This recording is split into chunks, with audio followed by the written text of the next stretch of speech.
भगवान कहते हैं, जो जैसा काम करता है वैसी उसको फल मिलता है। कहते हैं कि हम जो भी काम अपने जीवन में करते हैं उसका परिणाम हमें उसी अनुरूप मिलता है।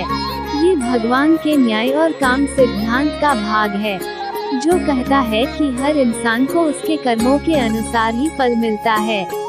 अच्छा काम करने पर अच्छा फल और बुरा काम करने पर बुरा फल मिलता है। ये सिद्धांत भगवत गीता और अन्य धार्मिक ग्रंथों में भी बताया गया है, जहाँ काम और उसके पालन के संबंध को स्पष्ट किया गया है। एक समय की बात है, एक छोटे से गांव में रमेश नाम का एक आदमी रहता था। वह मेहनती था, लेकिन अपने स्वभाव में बहुत क्रूर और स्वार्थी था। उसने अपने जीवन में कई गलतियां की थी और दूसरों के साथ बुरा व्यवहार किया था। उसकी वजह से गांव के बहुत से लोग परेशान थे।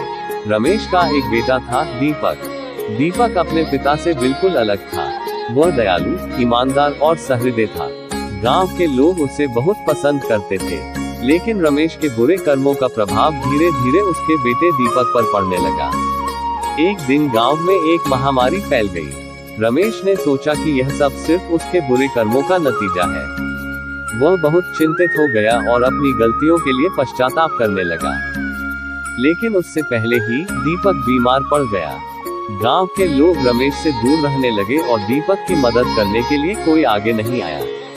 रमेश ने महसूस किया कि उसके बुरे कर्मों की वजह से ही उसका बेटा इस स्थिति में है।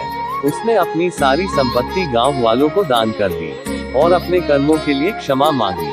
उसने भगवान से प्रार्थना की कि उसके बुरे कर्मों का फल उसके बेटे को न भुगतना पड़े। धीरे धीरे दीपक की तबीयत में सुधार होने लगा।